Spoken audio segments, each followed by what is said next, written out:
Gue pikir Warren Buffett pasti punya hidup yang nyaman, bahagia, dan sempurna. Ternyata gue salah besar. Hidup Warren Buffett tidak sempurna, bahkan jauh dari yang gue bayangkan. Setelah gue baca buku biografi Warren Buffett berjudul Buffett The Making of American Capitalist, gue mendapatkan 5 fakta yang membuat gue berpikir gue gak mau punya hidup seperti Warren Buffett. Dan fakta yang pertama adalah istri Warren Buffett kabur. Susan Thompson adalah istri pertama Warren Buffett. Susan memutuskan untuk meninggalkan rumah setelah anak-anak Warren sudah dewasa semua dan hidup masing-masing. Susan bilang ke Warren kalau dia mau pindah dari kota Omaha tinggal sendiri di kota California untuk melanjutkan impiannya menjadi penyanyi. Ketika mendengar Susan mau pergi dari Omaha meninggalkan Warren Buffett, Warren sedih banget. Warren itu sayang banget sama istrinya. Tapi karena keputusan Susan sudah mutlak untuk pindah, akhirnya keduanya menjalin hubungan suami istri long distance relationship. Warren pun sempat tinggal sendiri di rumahnya, tidak ada siapa-siapa. Sedih banget harus hidup sendiri, ditinggal istri dan anaknya. Fakta kedua adalah hubungan keluarga yang super aneh dan complicated. Tidak banyak orang yang tahu kalau Warren Buffett punya 2 istri. Jadi, ketika Susan meninggalkan rumahnya, hidup Warren sempat berantakan karena dia nggak terbiasa kerjain tugas rumah tangga. Dia nggak bisa cuci baju, nggak bisa cuci piring, nggak terbiasa bayar listrik, bayar air, dan kerjaan urusan rumah tangga lainnya. Warren tidak bisa hidup sendiri. Hampir setiap malam, Warren dan Susan teleponan seperti orang lagi pacaran long distance. Jadi, Susan kenalin Warren ke beberapa teman ceweknya. Aneh ya, tapi kalian gak salah dengar. Susan kenalin Warren ke beberapa teman ceweknya. Susan istrinya sendiri suruh teman ceweknya dia untuk temenin Warren ketika sendirian di rumah. Dari beberapa teman Susan yang kenalin, yang paling cocok dengan Warren adalah Astrid Manx, pelayan kafe di Omaha tempat Susan bernyanyi dulu. Yang bikin lebih menarik lagi adalah Susan, istri pertama, dan Astrid, istri kedua, itu sangat akur. Mereka sering terlihat hangout berdua di kota Omaha. Publik aja heran, kok bisa keduanya akur? Susan pun menyuruh Astrid untuk tinggal di rumah Warren. Ya, tinggal serumah dengan Warren. Padahal Warren dan Susan statusnya masih menikah. Dan surprisingly, ketiga anak Warren bisa memahami hubungan percintaan yang complicated tersebut. Diceritakan dalam buku ini, kalau di tempat publik, Susan itu acting sebagai the first lady. Jadi selalu dibawa Warren kemana-mana. Sedangkan kalau di rumah, Astrid itu acting sebagai the first lady yang ngatur-ngatur urusan rumah tangga dan kerjaan rumah tangga. Dalam perjalanan cinta segitiga ini, Astrid tahu kalau Warren sayang banget sama Susan dan tidak akan menceraikan Susan. Tapi pada akhirnya, Warren dan Astrid pun menikah ketika Susan meninggal. Fakta ketiga adalah semua anak Warren mengalami kesulitan finansial. Gue sempat mikir kalau orang yang punya financial intelligence hebat Warren, anak-anaknya pasti hebat dalam keuangan.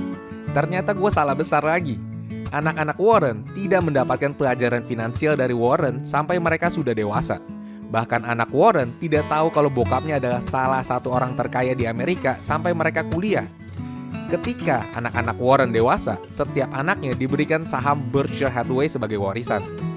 Tapi sayangnya, ketiga anak Warren menjual semua saham Berkshire Hathaway di awal perjalanan karir mereka untuk kepentingan masing-masing. Howard Buffett, anak pertama Warren, menjual saham Berkshire Hathaway untuk buka bisnis rental alat berat kontraktor. Bisnis rentalnya bangkrut. Kemudian Warren harus membantu bisnis kedua Howard dengan memberikan hutang. Ya, jadi bantuannya itu berupa hutang yang ada bunganya dan harus dibayarkan. Kemudian, anak kedua Warren, Susie Buffett, menjual saham Berkshire Hathaway untuk beli mobil Porsche. Hidup anak perempuan Warren itu paling sengsara, paling sedih. Susie sempat cerai dan menikah lagi. Di pernikahan keduanya, bisnis suaminya bangkrut. Hidup Susie terjerat hutang. Dia hidup di rumah kecil, ngurusin anak dan rumah tangganya sendiri. Kalau orang lain lihat, nggak ada yang sangka kalau dia adalah anak dari salah satu orang terkaya di Amerika. Awalnya Warren enggan membantu keluarga Susie. Tapi karena dipanas-panasin oleh Kathy Graham, partner bisnis Warren, kalau dia bukanlah bokap yang baik tidak membantu anak perempuannya, ego Warren kesentil. Dan akhirnya Warren pun membantu Susie dan suaminya keluar dari kesulitan finansial. Selanjutnya, anak ketiga Warren bernama Peter Buffett. Peter menjual saham Berkshire Hathaway untuk membangun musik studio. Hidup Peter adalah yang paling mending. Karir musisinya mulai perlahan, tapi semakin lama semakin membaik. Peter Buffett bercerita kalau bokapnya, Warren Buffett, adalah orang yang selalu punya maksud di setiap tindakannya. Ketika bantuin anaknya pun sama, Warren Buffett selalu punya maksud tersendiri, entah itu mau menghilangkan hal yang Warren tidak suka dari anaknya, atau mau mengajarin anaknya suatu hal.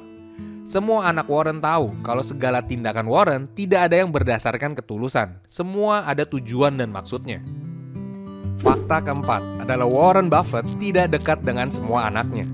Diceritakan dalam buku ini, ketika Warren melihat Susie Buffett kecil, anak perempuannya jatuh kepleset, Warren cuma jalan lewat aja sambil bilang, hati-hati kalau jalan. Terus, Susie mengerang kesakitan. Warren merasa terobligasi sebagai ayah untuk memberikan emotional comfort dan baru menolong anak perempuannya. Ketika menyangkut dengan anak kecil, Warren Buffett itu sangat kaku sekali. Susan, istri Warren, adalah jembatan dari hubungan keluarga Warren Buffett. Tidak ada satupun anak dari Warren Buffett yang dekat dengan Warren ketika masih kecil. Semua anaknya baru menjadi dekat dengan Warren ketika mereka semua sudah dewasa dan berkeluarga. Fakta yang kelima, Warren benci nyokapnya. Warren respect bokapnya, tapi dia benci nyokapnya. Diceritakan dalam buku ini, nyokap Warren sering memberikan emotional imbalance dalam kehidupan Warren. Keluarga nyokap Warren Buffett itu punya sejarah kejiwaan, di mana nyokapnya sering mengalami sakit kepala yang menyebabkan emosinya tidak stabil. Tidak jarang nyokap Warren itu suka marah-marah dan menyalahgunakan kata-kata kasar ke anak-anaknya yang menyebabkan Warren sakit hati. Well, after all, tidak ada yang sempurna di dunia ini, termasuk Warren Buffett. Jika kalian mau mendengar ringkasan full buku Buffett The Making of an American Capitalist, linknya ada di sini. Dan selamat datang di channel 321 Baca Buku. Like, subscribe, sampai jumpa di buku selanjutnya. Cheers guys!